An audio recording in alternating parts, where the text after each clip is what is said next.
Hello, friends, and welcome back to Stories About Entitled People. Karen, how can you stay in business with stupid policies like this?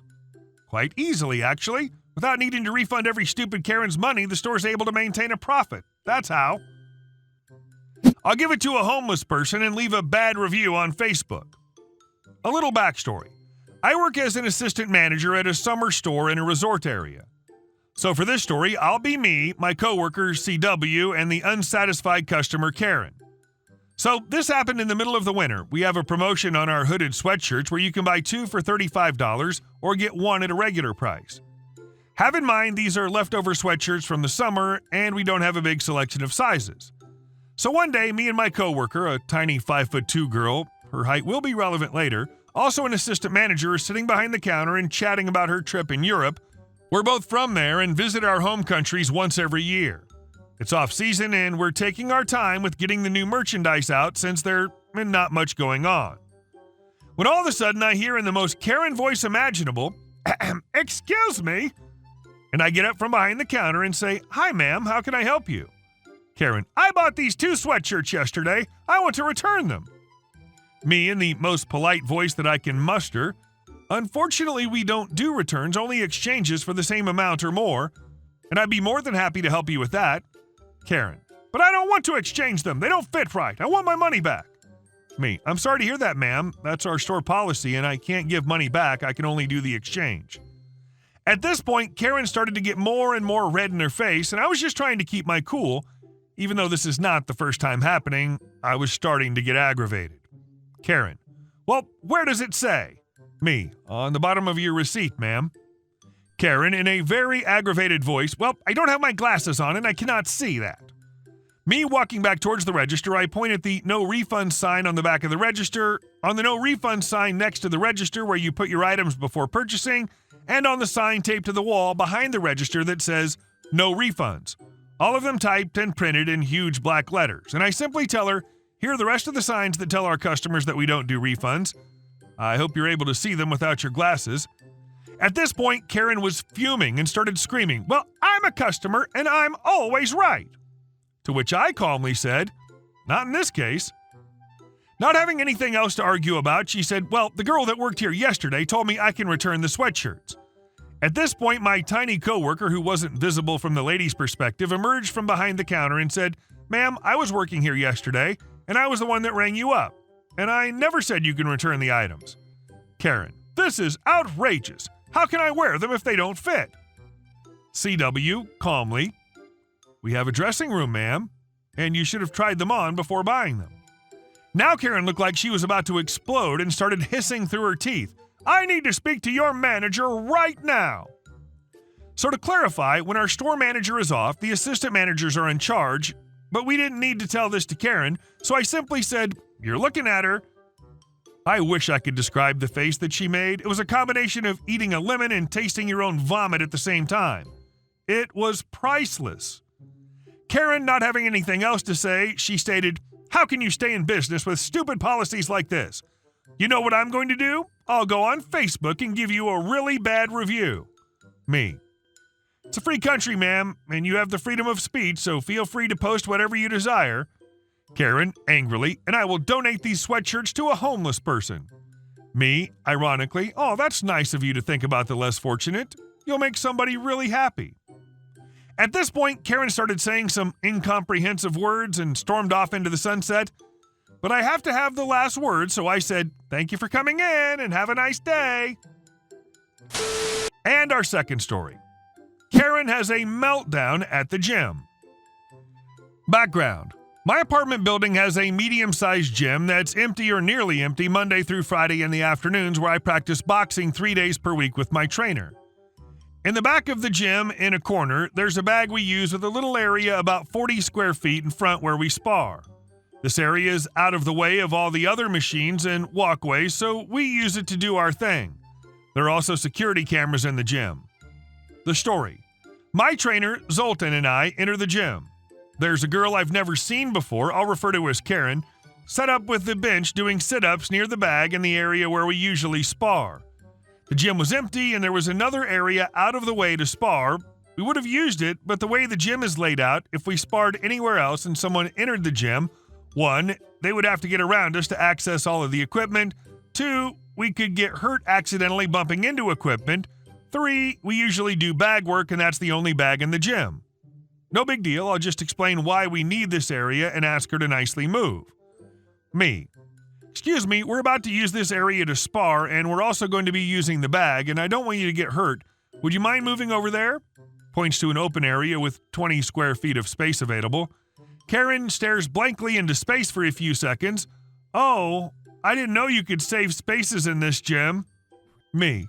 No, it's just we're sparring and I don't want to hurt you because we'll be using this area.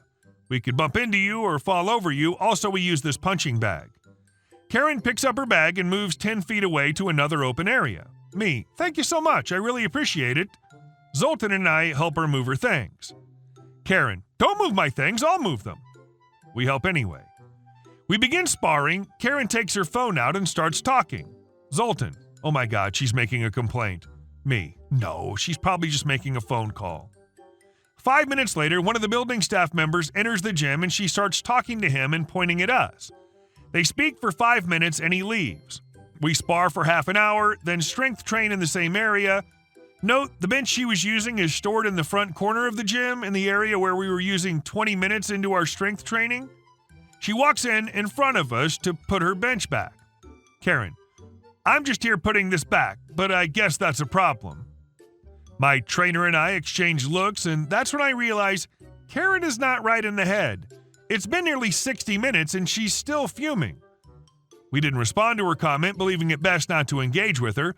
Karen then spends 2 minutes tidying other miscellaneous equipment in the corner that neither of us used that was pretty much already organized, then leaves.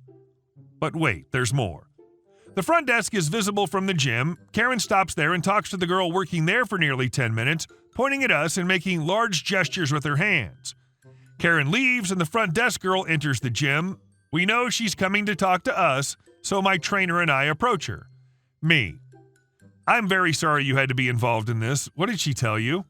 Front desk girl. She told me you chased her out of the gym? Me. I chased her out of the gym? Okay, this is what happened. Tells the story. And you can check the camera footage and see that we did no such thing. All we did was nicely ask her to move so we could use the area to spar. Front desk girl. Oh my, okay. I'm really sorry this happened to you. We have to open a case, so we'll be checking the footage. Zoltan. She finished her workout after we asked her to move. If we chased her out of the gym, why did she stay and do her workout? Front desk girl laughs. We'll be checking the camera footage, and if nothing is out of the ordinary, we'll be closing the case. I'm really sorry about this. Back in my apartment, I call the person who deals with tenant complaints because I'm concerned this girl's going to blow this up, telling people who knows what, and I don't want it impacting my life. After I explained what happened, the person responded, I know this person, and I know she'll be reaching out to me. I'll take care of this. Don't worry, this will not be moving forward. And our last story. I kicked my sister out of my house. For context, my wife is in a wheelchair because she gets excruciating pain when she stands for longer than a few minutes, but is very insecure about it. Despite her wheelchair, she's never tried to use it to get pity from others. My sister, on the other hand, is rude to others and the typical social media bully. She doesn't have a job and always uses the excuse, nobody's hiring during quarantine when I ask about it. She doesn't like my wife, and I hear her on the phone sometimes using racial slurs to describe my wife. Recently, my wife asked my sister for help with cleaning, and my sister replies with, I'm not doing anything here, and definitely not cleaning an effing bathroom. I was outside doing some yard work, so I couldn't do it for my wife. They argued, and my sister proceeds to shout, fine, I'll just get OP. She comes out and tries to give some BS story about my wife trying to threaten her or something. I don't trust my sister, so I immediately go up to my wife and ask what happened. My wife explains calmly what just unfolded, and I glare at my sister. I tell her that she better do it since she's been living here rent-free for about 6 months now. My sister refuses to do it and starts shrieking excuses at us, which makes my wife angry too. My wife's the type of person that won't take excuses for an answer. She was a teacher. My sister sees this, then screams at us, whatever, if that crippled woman can't do it, then I won't either. It's worth mentioning that I'm a chill person until someone tries to talk smack about my wife. I just snap, and I tell her to get off my property before I call the police. She scoffs and says she'll call an Uber to go to her boyfriend's house. I ask, with what money? Her response? She pulls out a wallet that I instantly recognize as my 12-year-old daughter's. My daughter has autism and was saving up to buy a game for her DS. I must have blacked out in rage because next thing I know, my wife is pushing me to our room and saying that my sister's gone. I ask what happened and she just giggles. As far as my sister's concerned, she no longer has the money she stole and is living with my parents. My parents called me threatening that they'll turn the entire family against me and they shouldn't have let me marry that disabled wench. They weren't allowed to come to my wedding because they tried to give my sister the venue. My parents' side of the family think I'm wrong for what I did. Am I wrong here? Edit. A lot of you have commented asking why I didn't kick my sister out sooner, and I was going to until my wife realized what I was doing.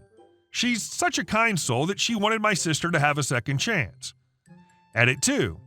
Turns out that my sister really had nothing because she turned up again just to beg for a ride to a car rental place.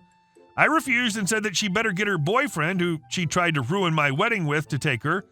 He's a good 45 minutes away on a good day, so that's something.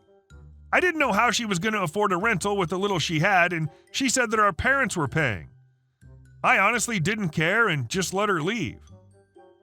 Hey guys, thank you all for watching the video. I'll see you in the next one.